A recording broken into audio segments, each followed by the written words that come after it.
welcome to Ponderosa Center Presents. Today we have local McCall author Craig Vroom with us. He's going to be reading one of his awesome adventure stories for kids called Discovering Sharlie. Hi, Craig. Thanks for being here with us. Hi, Nicole. It's a pleasure to be here. Tell us about the book. Well, the book is called Discovering Sharlie, and it's an adventure story. Two detectives, girls named Olivia and Jenny. And this book won the Idaho Children's Book of the Year Award in 2015. If the kids want to read it locally, they can go to McCall Public Library. They can buy it at Barn Owl Books, or they can buy it on Amazon. Well, that is really wonderful. Okay, well, let's get started. I know you're going to share some illustrations with us while you read the story. We're looking forward to it. All right. Olivia the girl, most knowing and wise, squinted and rubbed her bluish-green eyes. Through the mist of the lake, she could barely make out what looked like a colorful sea serpent snout. Could this be so? Could this be true? Could a sea serpent live beside me, beside you? But before this great sighting, let's go back in time, back to a place, to the scene of the crime. Olivia, Scotland Yard's on the phone. A guy named Inspector Angus McClone. McClone, the detective, worked for queens and for kings, a Scot who could solve most mysterious things. But this case was full of questions and doubt, so he called for assistance to figure it out. Olivia, me lass, we need you up here. We haven't seen Nessie for many a year. Our Loch Ness monster disappeared in bad weather, and since then we've searched all the lakes and through heather. When Olivia hung up, she turned to her mate, her friend that she sometimes called Jenny the Great. They've lost their dear Nessie in the fog and the mist. It sounds like he really could use an assist. Jenny and Liv were the best of detectives. Their clients had rated them highly effective. They could size something up with the smartest of smarts and know the direction deep down in their hearts that they needed to go to find a solution and bring a tough case to a final conclusion. Then Olivia cried out, "Our dolphin, McBlast! It can zig to the future. It can zag to the past. This super transducer transforming contraption can take us to places with all of the action. We can swim like a fish or fly like a rocket, and my brown lucky penny that I'll put in my pocket will keep us from harm through time and through trouble, and will get us to Scotland and back on the double." So the blaster figured the time and the place, and it zoomed them right off without leaving a trace. Without too much trouble, without too much fuss, right into a sleek double-decker red bus. London was rocking with a twist and a shout. Bobbies with nightsticks were strutting about. Big Ben was timing beef eaters that guard. Then standing before them, there it was, Scotland Yard. "A pleasure to meet you," said Angus McClone. "Much better in person than over the phone." He showed them a picture. She was longish and green. "And this is the very last place she was seen. The lake is real deep and it's easy to hide. That's why Nessie," McClone got real quiet inside. "You've just got to find her," he said through his tears. "She hasn't been spotted in 3 or 4 years." Yes, this would be a most difficult case. So they took off for Loch Ness, off to the place where Nessie had lived, where her sightings were news, and set about searching for leads and for clues. "The blaster can find her," Liv said with a smile. "We'll search high and low, every inch, every mile. Let me just enter the undersea code, changing the blaster to submarine mode. Gluggity glug, the girl started diving. Jenny was searching, Olivia driving. They searched for 5 hours at fast and slow speeds, but no sign of Nessie, just catfish and reeds. Where did she go without leaving a trace? They surfaced the blaster to return to their base. Hey, Olivia, yelled Jenny, her voice full of hope. There's something to see on the search-o-my-scope. Look at that sign by the mouth of that river. It says Sea Creatures Zoo, owner Dougal McLiver. Said Olivia. Let's pull up to his dock. We'll see if McLiver is willing to talk. McLiver looked dirty and shifty and mean. He had a thin mustache, all mildewed and green. His head kind of bobbled from the east to the south, and spittle came out of the side of his mouth.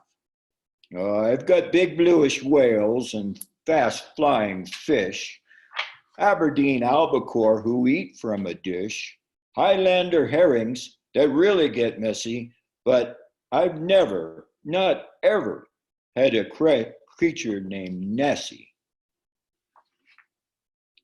McLiver must have thought they were dumber than fools. It was time to investigate his cages and pools.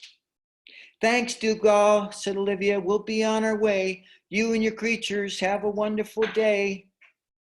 That lowlife was lying, Jenny said in a rage.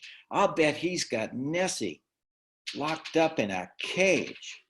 So the blaster was set to go down real steep. To find little Nessie, they would have to go deep.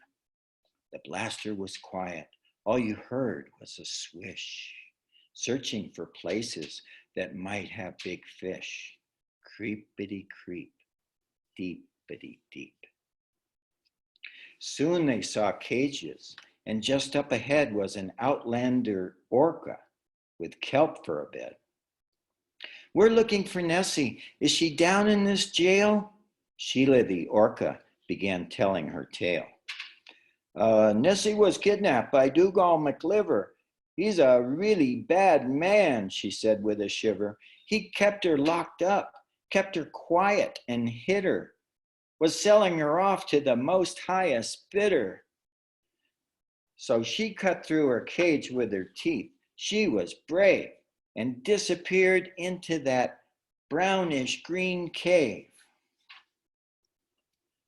Into the brownish green cave went the blaster, sucked into a swirl, going faster and faster, swirling and swirling, round and around, tumbling, tumbling, tumbling down. Caught up in a vortex from the east to the west, the blaster's machinery were put to the test. Their compass and gauges were spinning about. Outside looked in and inside looked out. Faster they sped along old lava caves, pushed through great caverns by gigantic waves. It's hard to believe, Jenny turned in her chair. The little lost river is just over there. And now we are passing, well, we'll get there real soon, some black crusty craters, just like the moon. The needle is moving back and then forth. It reads 113 west and 44 north. The blaster was slowing down to a crawl. We've landed in Idaho, a place named McCall. Then up, they went up. Liv took off the brake and they shot to the top of a beautiful lake. Their scope kind of sputtered and then came back on. Pinks and light blues were breaking at dawn. Reflected in water that looked calm as glass were tamarack trout and bitterroot bass. A Payette Lake osprey swooping up toward its nest. Idaho scenery at its beautiful best. Then Olivia the girl, all knowing and wise, squinted and rubbed her bluish green eyes. Through the mist of the lake, she could barely make out what looked like a colorful sea serpent snout. Or could it have been a gigantic snake or a rather large sturgeon on top of the lake? The creature inched closer, moving out from the shade. It started to swim toward the girls, unafraid. Its head had some yellow, some pink, and some green. Its front teeth were silver, its tail long and lean. It wiggled and squiggled and giggled along, and it sounded as if it was humming a song. Mackle, now like a cackling hen. Mackle, it cackled the noise once again. The girls set the blaster for their current location and the Idaho ear tube for serpent translation.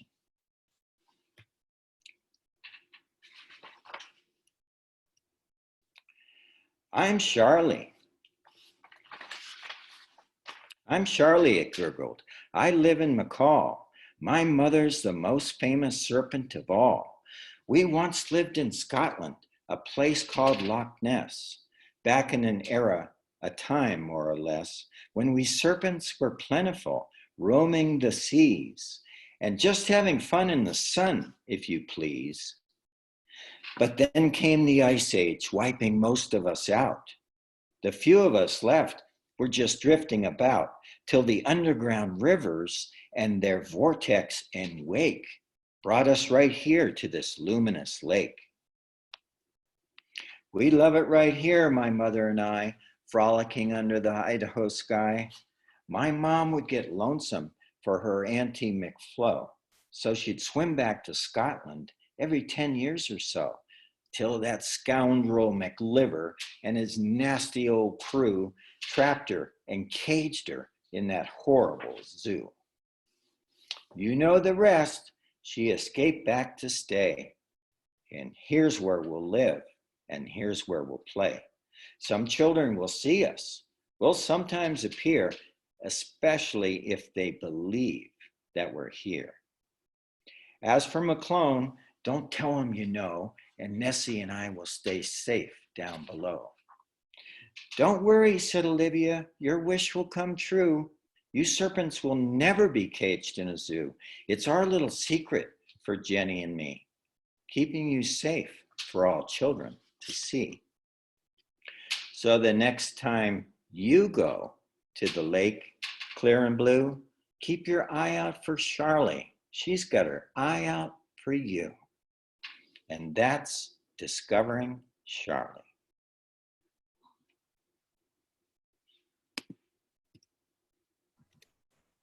Craig, that's a great story. I love the international twist and then learning how Sharlie came to be in our beautiful Payette Lake. Craig Vroom, thank you so much for sharing your book with us today. And just to remind everyone, the book is available at the McCall Public Library at Barn Owl Books here in McCall on North 3rd Street and on Amazon. Thanks, Craig. Thanks, Nicole. Good seeing you. Take care. You too. Bye-bye.